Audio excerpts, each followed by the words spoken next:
and I've been making face masks for my family and friends, so I thought I would share with you my technique for making them. And this particular technique I was inspired by Leah Day, and you can find her video at leahday.com. But it has a wire inserted to snug around your nose, and it also has a pocket sewn in for a filter if you want to add a filter. And they also have casings on either side to hold the elastic, and which is kind of handy, so you can change the size of the elastic depending on fit. So let's get started. The supplies that you're going to need for this project is your fabric, and I've cut my main piece of fabric at 16 inches by 9 inches. Then 2 other pieces of fabric cut at 5.5 inches by 4 inches, and this is for your casings. And then I've just folded and pressed, so they now measure 2 inches by 5.5. You'll also need 2 pieces of elastic, and these I cut at 11 inches. And then 1 pipe cleaner, which comes at standard at 12 inches. And all I do is fold it in half and twist it so it will fit into the mask. And then I do like to kind of tuck the ends in so they're not so pokey and sharp. So the first thing I want to do on one end of the main fabric is I want to zigzag across. So I'll take it to the machine and do that. I have my stitch set to zigzag. I just have a little leader cloth here so the thread does not bunch up on my fabric. And I'm going to zigzag as close as I can to this edge right here.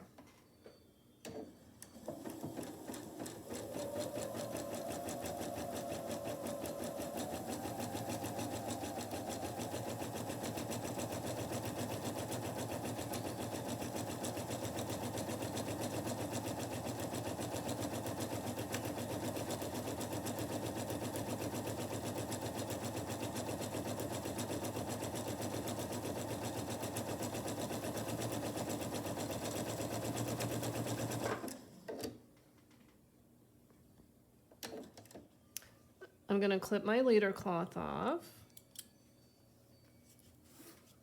and you can see that it's stitched really close to the edge, and this is just to keep the fabric from fraying later on when the mask is washed. So the next thing I'm going to do is I'm going to fold right sides together.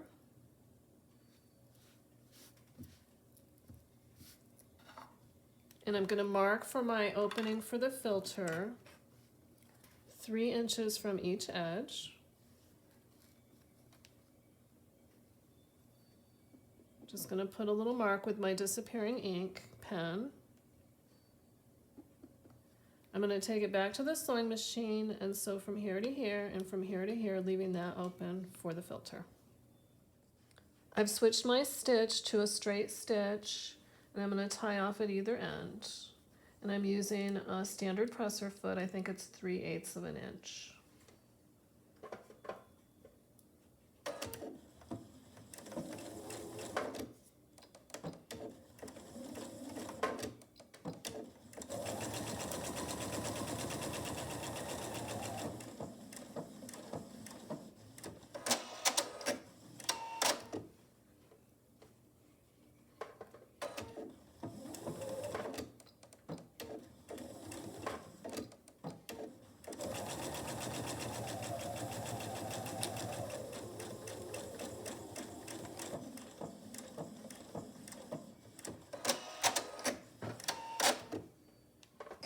I have my seam, and I'm just going to press that seam open.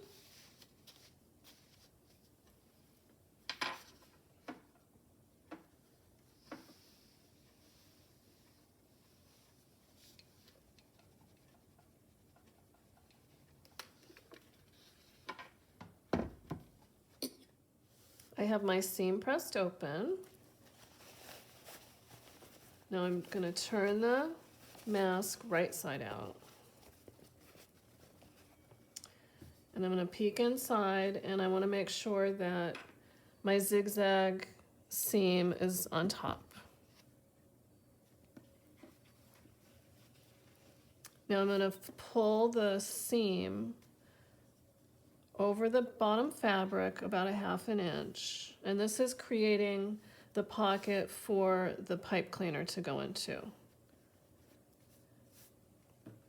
And you can just give it a little measure to make sure it's pretty even on each side, although it doesn't have to be exact. That looks pretty good. I'm going to press this, and then I'm going to sew right above my seam line. I'm going to sew these together to create the pocket, and I'm going to sew right here all the way across. I've pressed the top down so it's nice and flat, and I have changed my presser foot. You don't have to do that, but it's easier for me to see. This is my 1/4 inch quilting foot. So I'm going to line up the edge pretty close, just above my seam line. And I'm just going to do a straight stitch all the way across.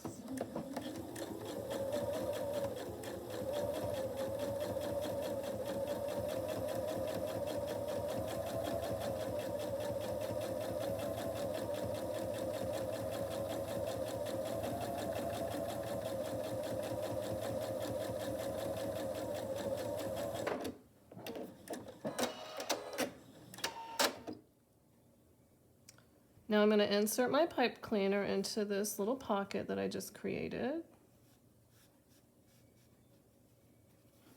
Push it in there. And I just kind of feel and eyeball it to center it over the in the mask. And now I'm going to take it to the machine, and I'm just going to do a few stitches on either side so it doesn't move around later. It's important to use your leader cloth here so the stitches don't bunch up on the back of your mask. So I'm just going to do, again, a few stitches this way and then back up.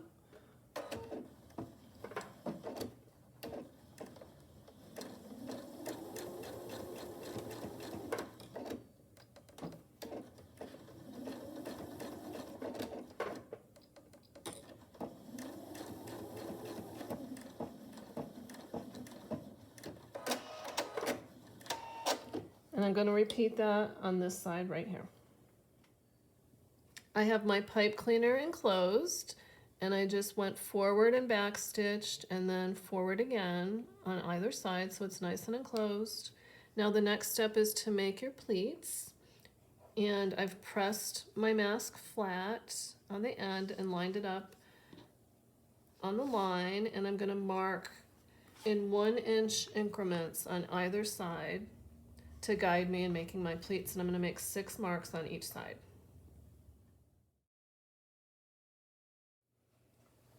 I've made my 6 marks on each side with my disappearing ink pen. Now I'm going to really simply just go from 1 mark on each side and pinch it and meet up with the next mark. And I'm just going to kind of finger press it and pin.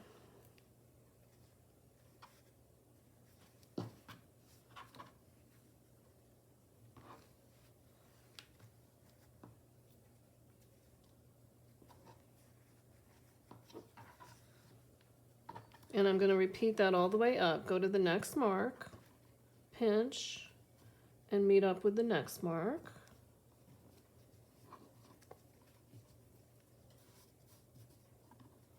And pin.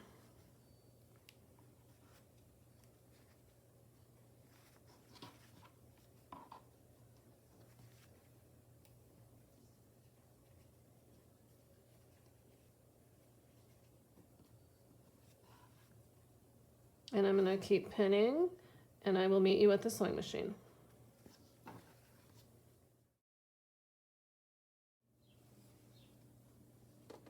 I have my pleats pinned. Now I'm just going to do a basting stitch along the edge on each side.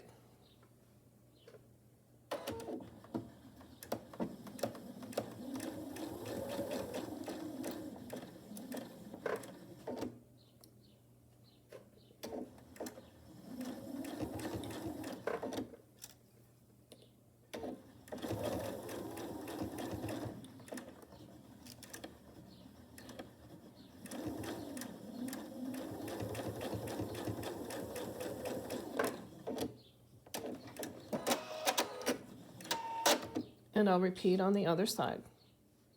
I have my pleats attached with a 1/4 inch seam. Now it's time to attach the casings for the elastic. So this is the back, and I like to attach it to the front. And I'm going to line up raw edge to raw edge, just center it. It's similar to when you make a binding on a quilt. Just going to fold the end to the back on each end, like so.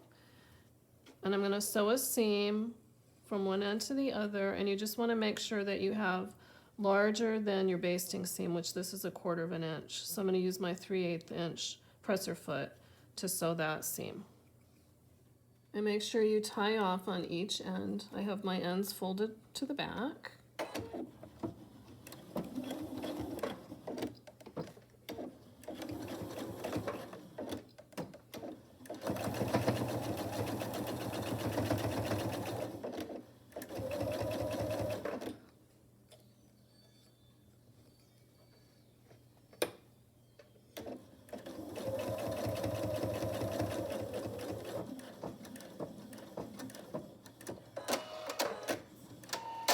And I'll repeat on the other side with the other casing.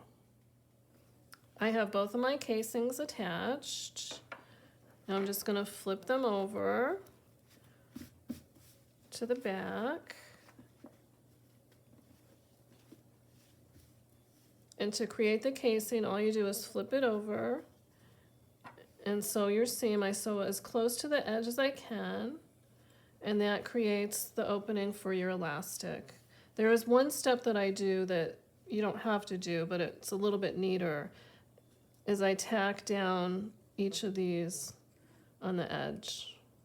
So I'm going to do that, so I'll meet you at the sewing machine. Again, I'm using my leader fabric, and I'm just going to stitch it down as close to the edge as I can, and I'm going to tie off on each end. And a back stitch.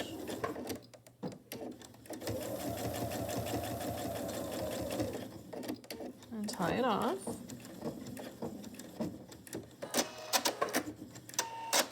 And I'm going to repeat that on the other 3. I have my edges sewn down. I'm going to flip it over, fold down the edge, and I'm going to sew about 1/8 inch seam just to get close to the edge again and attach it right there.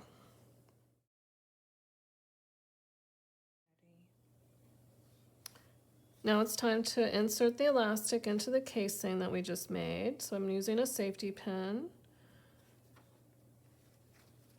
Just going to slide it through.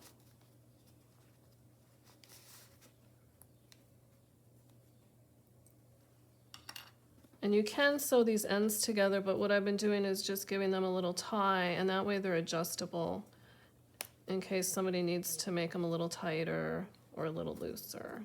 Just knot it.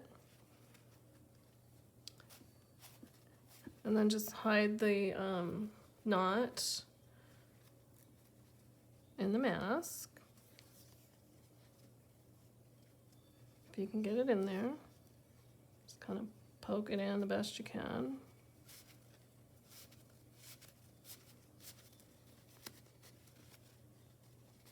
And there you have it. Like that. So here's a mask that I made for myself, and I really like the way it fits. I like that I can adjust the nose and adjust the straps. And this one that I made, I'm going to send to my sister, so I didn't want to be breathing into it. I hope you found this tutorial helpful. Thank you for watching, and I'll see you next time.